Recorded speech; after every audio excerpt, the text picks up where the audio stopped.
안녕하세요. 여러분의 유튜버 돈하우스의 브린입니다. 고인물입니다. 반갑습니다. 반갑습니다. 오늘 저희가 나눌 얘기는요. 네. 썸네일에서 보셨다시피 저희가 결혼을 한 게 아니고 당연히 못하죠. 결혼을 했을 때 보통 공동 명의로 집을 하는 게 저는 당연하다고 생각을 하고 있거든요. 근데 아니다 라는 입장을 고인물님께서 네. 해주셔서 너무 궁금한 거예요. 무조건 공동 명의 아닌가요? 왜 공동명의가 좋다고 생각하시죠? 그래도 부부인데 네. 함께 나누기 위해서 결혼을 한 사이인데 네네. 왜 공동 명의를 하면 안 되는지. 지금까지는 세금적인 측면에서도 그렇고 전체적인 재산 계산하는 데도 있어서도 그렇고 공동 명의로 하는 게 어떻게 보면 이득이기도 하고 전반적으로는 사회 풍토나 어떻게 보면 당연한 거라고 생각하면서 그렇게 해오는 풍조였어요.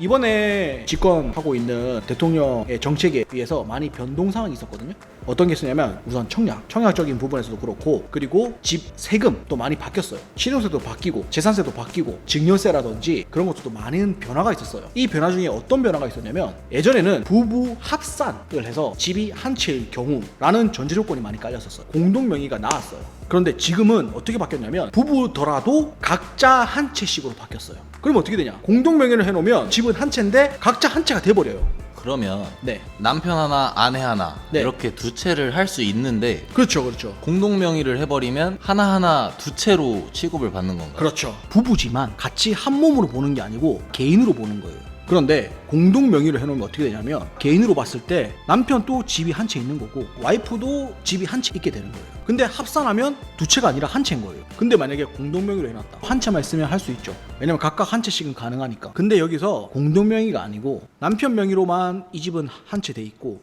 와이프 명의로 또 다른 집이 한 채 돼 있어도 청약은 가능하단 말이에요. 그러면 집은 한 채만 갖고 있는 사람한테는 상관없겠죠. 근데 내가 두 채를 갖고 있어요. 한 채는 우리가 살고 있고, 한 채는 내가 월세 투자를 해놨어요. 그런 사람의 경우가 두 채 다 공동 명의로 해놨다 칩시다. 가정을 합시다. 그러면 두 채 다 공동 명의로 할 수 있잖아요. 남편은 몇 채 갖고 있죠? 두 채. 와이프는 두 채. 그러면 청약의 조건에 안 되는 거죠. 근데 만약에 이거를 한 채는 남편 명의로, 다른 한 채는 와이프 명의로만 해놨다면 각각 한 채죠. 그러면 청약 조건에 가능한 거죠. 이렇게 되기 때문에 많은 이제 법 조건들이 이번 대통령에 의해서 바뀌면서 공동 명의 하는 게 과연 무조건 좋냐라는 데 대한 의문을 제기할 수 있게 된 거죠. 그리고 두 번째로, 공동 명의를 해놨을 때 최악의 경우 이 집을 내 맘대로 어떻게 처분할 수 없게 돼요. 제 손님 중에 한 분이 자기 딸 집을 팔아달라고 저한테 문의를 주셨어요. 그 집에 매수인을 방문드려서 집을 보여드리고 매수인이 마음에 들어 하셨어요. 계약을 하려고 계약 당일날 딱 왔는데 저한테 사전에는 어머니께서 이렇게 말씀하셨어요. 우리 딸 부부가 사위랑 공동 명의가 되는데 사위가 그 집을 팔기로 동의를 했고 계약날에는 우리 딸만 올 거다. 그래서 네 알겠습니다, 뭐 상관없습니다, 통화만 되고 위임장만 갖고 오시면 됩니다. 그래서 위임장은 도장만 갖고 오면 되냐? 예, 남편분 도장 가져오시면 되고 남편분이랑 동의한다는 통화하시면 됩니다. 이렇게 해서 계약을 진행하려고 하는데, 알고 보니 남편이 다른 여자와 바람이 나서 집을 나가서 산 지 6개월 이상 됐어요.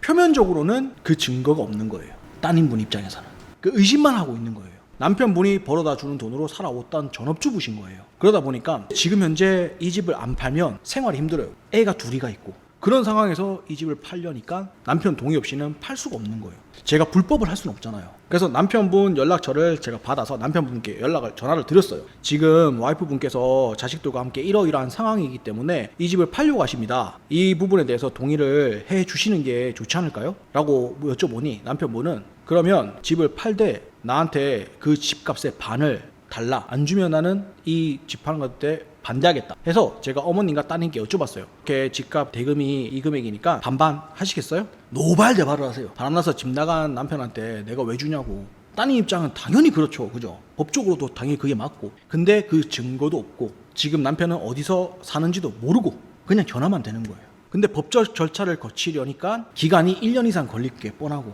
근데 지금 당장 생활비가 없고 그 집을 팔아서 생활비를 마련해야 되고, 이런 상황에 봉착한 손님을 보고 참 마음이 아픈 게, 그 집을 살 때 반은 그 어머님이, 그런 경우에 그러니까 남편분의 돈이 들어간 게 없네요. 그렇죠.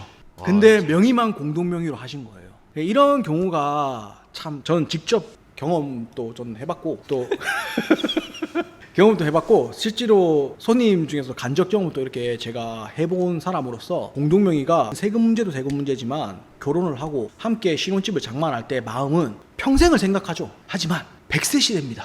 100세 시대에 평생을 살면 좋죠. 하지만 혹시 죄송합니다. 혹시라도 공동명의로 했을 때 그러지 못한 상황이 어떤 방식으로 발생될지 모르잖아요. 지금까지 해왔던 공동명의가 대세였던 거를 지금은 세금이라든지 또는 부동산 정책이 바뀌면서 이게 대세가 아니게 되고 있는 시점이라는 거를 알려드리고자 이번에 말씀드리게 됐습니다. 원래 공동 명의가 대세이긴 했지만 그렇죠. 정책이 바뀌면서 그렇죠. 단독 명의로 바뀌는 것이 네. 더 유리한 네. 그런 전환점인 시점이기 때문에 그렇죠. 요즘 시대가 많은 이 변화로 인해서 평균 수명이 연장됐기 때문에 지금 당장 뭐 단독 명의가 공동 명의보다 더 유리하다 이렇게 단정 지을 수는 없지만 이런 전환되는 시점에서 지금까지 고정관념으로 갖고 있던 공동 명의보다는 단독 명의로 생각을 전환해야 하는 시점이 아닌가 싶어서 그래서 한번 이야기를 꺼내봤습니다.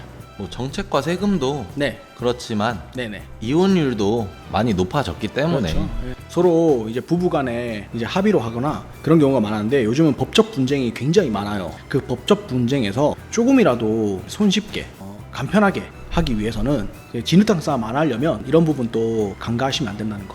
좋은 얘기 아니라서 제가 뭐 더 진지하고 심각하고 뭐 이렇게 좋게 얘기하기가 좀 힘드네요. 자, 오늘은 공동 명의보다는 단독 명의가 더 나을 수 있다는 관점에서 얘기를 나눠봤습니다. 아, 정리 잘하시네요.